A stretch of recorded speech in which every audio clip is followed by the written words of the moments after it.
All right, let's jump right into this explainer.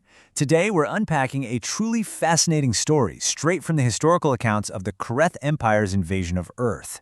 Now, the battle itself had officially ended 3 days earlier. I want you to really picture this scene. It's this hushed, gritty, devastated landscape. Earth's defenses are just completely gone, the fleets are scattered, the government has evacuated, the Creth Empire has claimed absolute, total victory. But here's the thing. This victory was far from the end of the story. It was actually just setting the stage for one of the most unexpected rebellions in recorded history. The historical accounts say the sky burned red, and they meant it literally.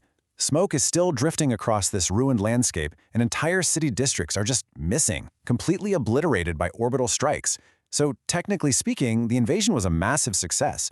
But there's this deeply unsettling feeling hanging in the air. The streets are totally empty. The buildings are dead silent. And for Captain Veyron, who was the seasoned Careth commander who had been fighting humans for years, this didn't feel like a conquered planet at all. It felt abandoned. You see, Captain Veyron's expectations were pretty straightforward. He expected resistance, anger, hatred. That is exactly what standard Careth occupation protocols train you for. But the reality on the ground was just this eerie silence, and Veyron absolutely hated it. He was a veteran soldier, totally conditioned for a brutal, grinding fight against a defiant enemy. So for him, this lack of resistance wasn't a relief, it was incredibly suspicious. Which brings us to Section 2, a backpack of colors. So, they're moving through the wreckage, and the patrol suddenly finds a survivor hiding in the rubble. But it's not a soldier, it's a 10-year-old girl, and she's clutching this torn-up backpack.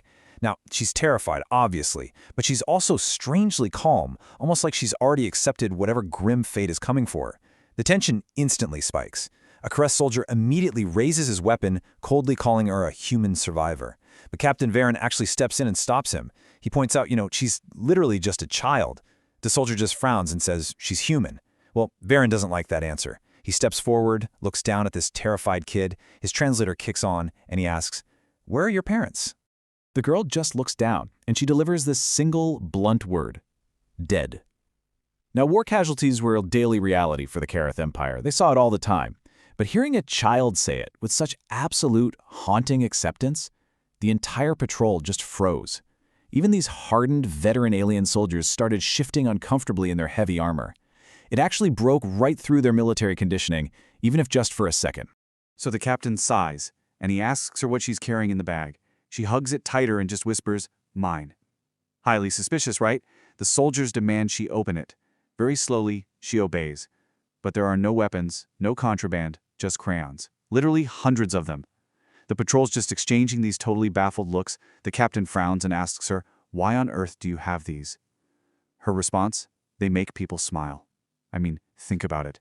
The Creth Empire had conquered dozens of species. They had these massive military manuals, complex occupation protocols, rigorous interrogation procedures, but absolutely none of them had a protocol for a child carrying a backpack full of crayons through a war zone. Moving on to Section 3, Drawing Humanity. So they bring her back to military headquarters, and at first she's basically a ghost. She barely says a word. She eats quietly, sleeps quietly, and just watches everyone super carefully. The soldiers fully expect her to harbor this intense, burning hatred for them, but she doesn't. Instead, she opens her backpack, and she just starts to draw. Day after day, she's sketching these little houses, trees, animals, people, just normal, happy things that literally don't exist anymore outside those base walls.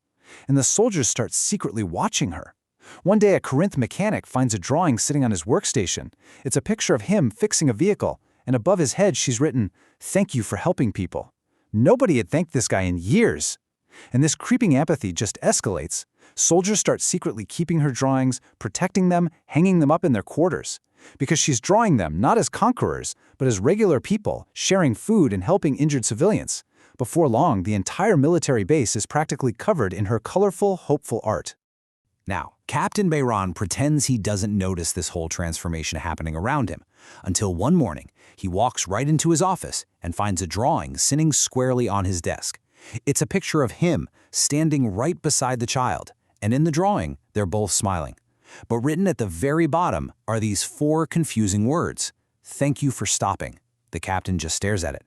Stopping? He has no idea what she means. So that evening, he finally tracks her down and asks her to explain it. And she just looks at him and says, "You stop them. The soldier. Instantly it hits him. The cinematic memory comes rushing back. The ruined city, the tense patrol, that soldier raising his weapon to execute her. And then the child hits him with this devastating logic. She smiles and says, "If you didn't stop him, I couldn't draw anymore." Let me tell you, for the first time in his entire career, this hardened Caritha captain could not find a single word to say. He is just left completely, entirely speechless. Section 4. The Masterpiece of Rebellion. As the months pass, this profound, almost magical shift takes hold of the occupation forces. All that typical friction of a military occupation, it just evaporates. Reports of brutality drop. Civilian complaints basically vanish. Conflicts out in the ruined streets become incredibly rare. The soldiers are acting completely differently. Now officially, nobody can explain why. But unofficially, every single person knows it's because of the drawings. But here's the catch. An empire does not tolerate peace during a military occupation. So, High Command issues these brutal new orders: mass arrests, forced relocations, public punishments. This is the Carinth Empire's standard playbook, and it's designed to break a population through sheer terror. So you really have to contrast these two worlds for a second. On one side, you have High Command demanding standard, ruthless brutality. On the other side, you have Captain Veyron reading these horrific orders while sitting alone in his office. And he looks around. Every single wall in his office is completely plastered in this child's drawings. She hadn't just decorated his room, she had drawn an entirely new world, a much better world. And sitting there looking at those colorful walls, the captain realizes something profound. This is a world that's actually worth protecting. And that right there brings us to the exact moment that changed history. For the very first time in his long, highly decorated military career, the captain refused a direct command. He didn't just quietly ignore it, he outright rejected the brutality being ordered by his own empire. And the truly incredible part? He wasn't alone. Another officer joined him, then another one. Within days, entire Carith military units were actively refusing their orders. This rebellion spread like wildfire, but not against the humans they had just conquered. They were rebelling against their own empire. Which brings us to our final section: what stopped the war?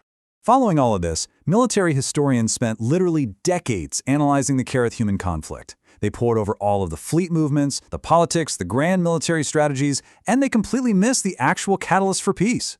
The results of this quiet rebellion were fast and nothing short of miraculous. Just 1 year after the captain refused that order, the occupation officially ended.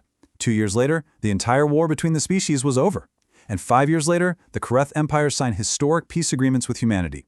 All of it cascading from this single, bloodless mutiny inside a military headquarters. But only Captain Veyron knew the real truth. Years later, as an old man, he actually visits Earth. He tracks down the child from that ruined city, who is now a fully grown woman, and she's become this incredibly famous artist celebrated all across multiple worlds.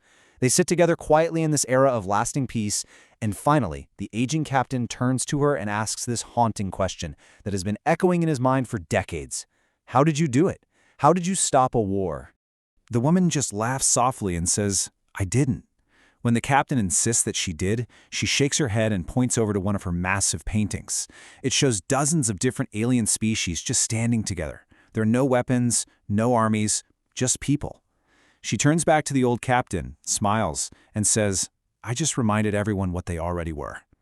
That simple, colorful reminder was enough to defeat an entire conquering empire. And that wraps up our explainer for today. But it definitely leaves us with one powerful question to think about. In our own daily conflicts, are we bringing weapons to the front line, or are we bringing our own backpack of colors?